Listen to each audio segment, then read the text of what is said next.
Hey, how are you? Kumusta po kayo? And thanks for tuning in to another edition of Paul Presents Art. My name is Paul and I'll be your guide today. And today we're just outside the Monte Clark Gallery here in Vancouver, which is of course built on the ancestral and unceded territories of the Musqueam, Squamish, and Tsleil-Waututh nations. And we're gonna go inside the gallery momentarily to have a look at a new suite of paintings by artist Collin Johanson. So I've been following Collin's work for a few years now, maybe even up to a decade. We're gonna go inside and have a look. There are about 16 paintings in the show. I hope you can join me for the tour, and let's go inside. So we just went down those steps and are now in the main gallery. Let me give you a pan of the show so that you can appreciate the layout. And while I'm doing that, here's a short bio on the artist. Collin Johanson is an artist based in Edmonton, Alberta, who received his BFA from Emily Carr University of Art and Design in Vancouver, and later an MFA from Concordia University in Montreal. Johanson's paintings often exist in a state between figuration and abstraction, where forms never fully become fixed. Instability keeps these images in flux, resisting easy interpretation. If you're new to the channel, please know that this channel is about art, exhibitions in contemporary, historical, and outsider art, group shows, art collections, etc. I live in Vancouver, Canada, so most of my videos will be based in that region, but I'll cover exhibitions as I travel. For this video, let's play a game, shall we? Seeing that the paintings tend to exist in a fluid and untethered state, I will try to emulate that sensibility by uttering words or terms that first come to mind. But I'll begin by introducing each work through their titles.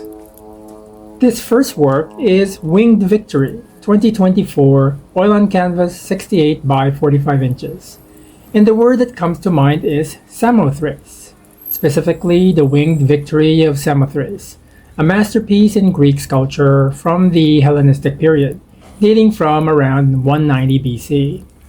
The painting seems to depict two warring factions, those with long flowing blonde hair and the bald white-skinned humanoids, and I wonder who is claiming victory here.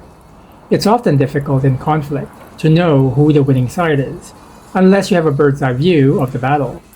But even then, there is that liminal space, that thin line separating victory and defeat. And for most of the artist's work, that liminal space informs much of what we will see. Now we move on to Orange Hills, 2025, oil on linen, 15 by 19 inches. I'm of two minds with this composition. I first thought of fall, as in autumn, when the leaves turn orange before falling to the ground, and then there's volcanic eruption, with molten lava flowing down the mountainside, devastating the landscape beneath. Both scenarios tend to support the barren tree branches, which can be explained either through the seasonal cycle of nature or the aftermath of a violent cataclysm. So we're between possibilities again. Which one do you subscribe to? And this next work is titled Hunters, 2025, oil on canvas, 9 by 12 inches. I have to admit, seeing this work without knowing the title, I came up with dudes. Yeah, I mean, look at them, dressed for warmth and the wilderness, with hats, jackets, but no discernible weapons anywhere. Okay, maybe those are hunting caps, now that I think about it. Now, I do recall in the press release that this painting was based on a photograph taken by the artist's father in the 1970s. I should also mention that the treatment of this painting tends to reference figuration and expressionism, which, if we think about it, inhabits that murky space between the figurative and the abstract. And murky might be a better word to use rather than liminal, come to think about it. And now we have Horses, 2025, oil on canvas, 9 by 12 inches. So let me suspend our word to painting game just for a bit as I acknowledge something. So far, I've observed that the paintings in this show have a varied sensibility when artistic genres are concerned. There are abstracts, landscapes, portraits, still lifes, and within art history, there's reference to German expressionism, surrealism, even abstract expressionism. But regardless of their artistic genre, they all seem to inhabit an in-betweenness through juxtaposition within the thematic, the historical, the sociological, and most importantly, the psychological. This murky ungrounding refuses to be categorized, and that's perfectly fine and true to the point. And this painting is titled Crabman, Cat, and Bottles, after Tintoretto's Finding of the Body of St. Mark, 2025, oil on canvas 19 by 19 inches. Getting back to our word game, you have to look at this painting closely to conjure up the Renaissance and Surrealist references. The crabman on the right, the bottles in the background, the man with the lasso all feel like a dreamscape. The original painting by Tintoretto, executed in the 1560s, was commissioned by the Grand Guardian of the Scuola Grande di San Marco in Venice. As with the original painting, this work depicts St. Mark performing miracles. And come to think of it, miracles can seem surreal in both life and in dreams, don't you think?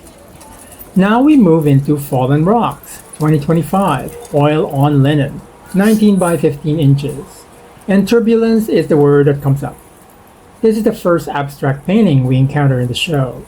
There are more, and we'll get to those soon. I'm seeing a variety of painterly techniques in this work.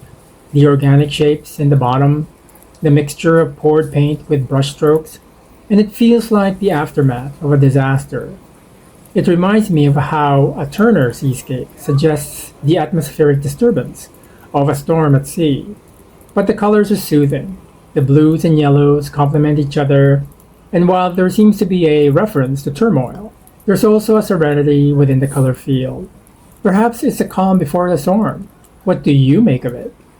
Next we have Olympian, 2025, oil on linen, 19 by 15 inches. Looking at this particular work, then referencing the title, it's curious how our perceptions are influenced by words.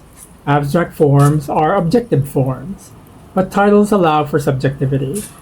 The title weaves its influence, and as the forms themselves are fluid and porous, words initiate subjective interpretations. As with the previous painting, the colors are more violent in this one, and perhaps that suggests conflict, or the essence of competition. Do you see what I see? This next work is titled Peak, 2025, oil on linen, 19 by 15 inches. And apart from the suggested twin mountain peaks in the upper background, the word that came to mind was Chagall. Really, Paul? Let me try to explain. The colors with the fluid strokes, especially in the bottom right, it looks like a pony to me. Yeah, a pony. With a dove flying above it. I swear I'm not on drugs right now. Maybe it's a daydream. Or maybe I'm losing it. And I can't shake it like a Polaroid picture. So I will try to move on. But the pony and the dove are recurring themes in Marc Chagall's painting, with the pony representing labor and the dove peace. The idyllic scene of the mountain peaks, the respect for labor, and humanity's apparent goal for peace, they resonate with me right now. And moving right along, this work titled Marionette at Rest, 2025, oil on canvas, 19 by 15 inches. And yes, I see it, a seated marionette with one arm resting and another arm raised. This composition is a great example of that fluid space between abstraction and figuration.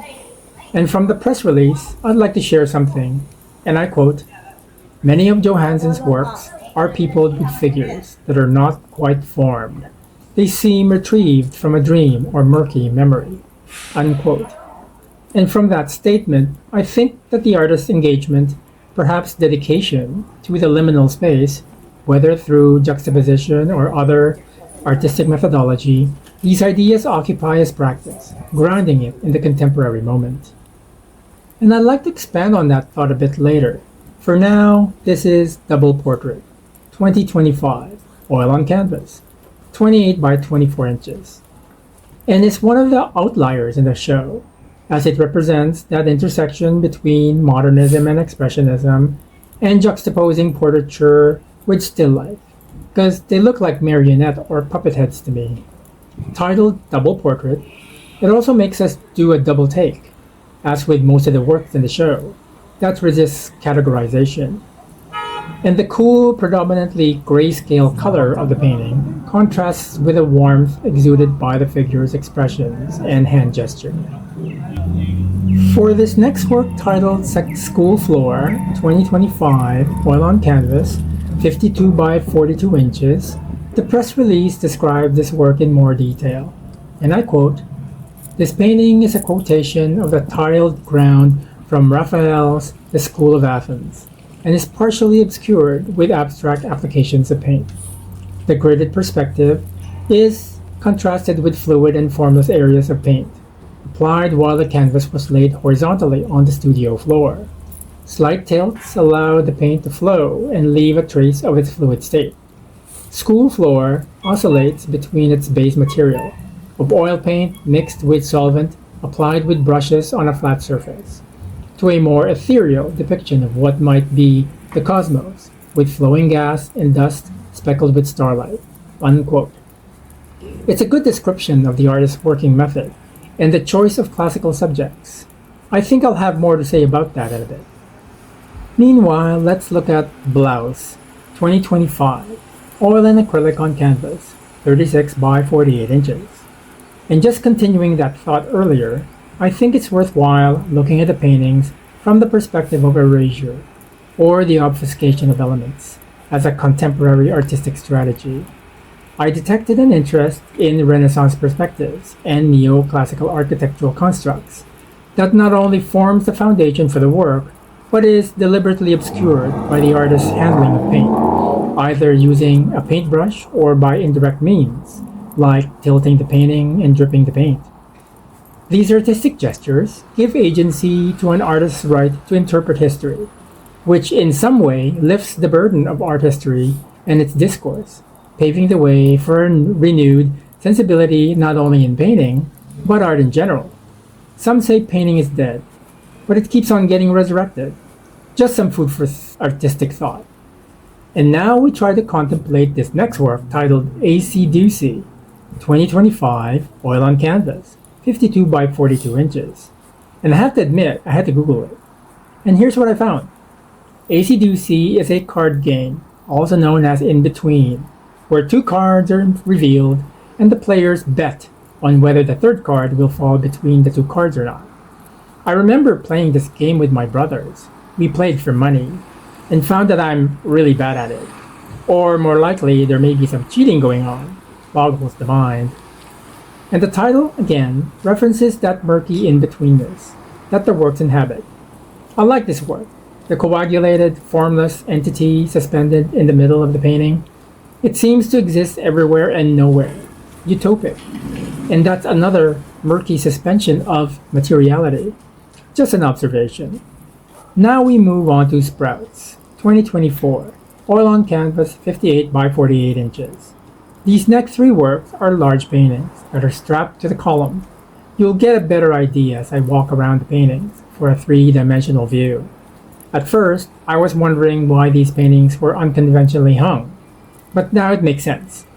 This hanging strategy works best with large paintings that are wider than the columns, further accentuating a non-traditional way of hanging the paintings.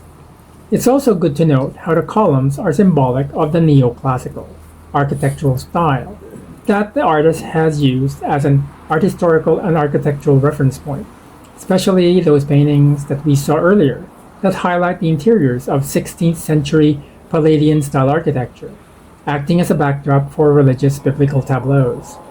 The next two paintings clearly references those structural modes in more direct ways. And now we're approaching the last two works in the show that are related in their painterly composition and thematic.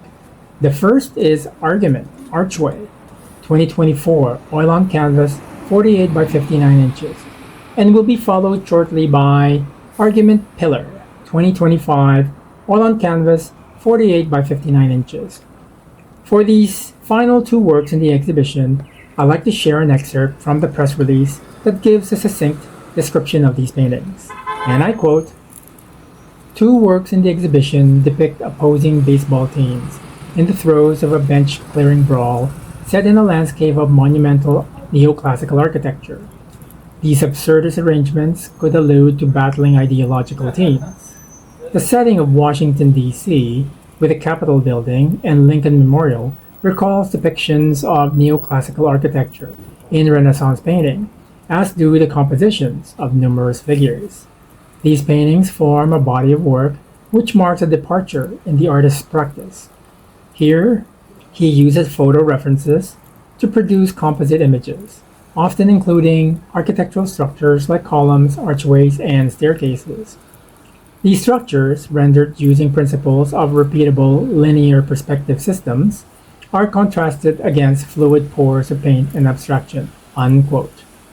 Neoclassical architecture, which includes the Palladian-style architecture, have their roots in classic Greek architecture.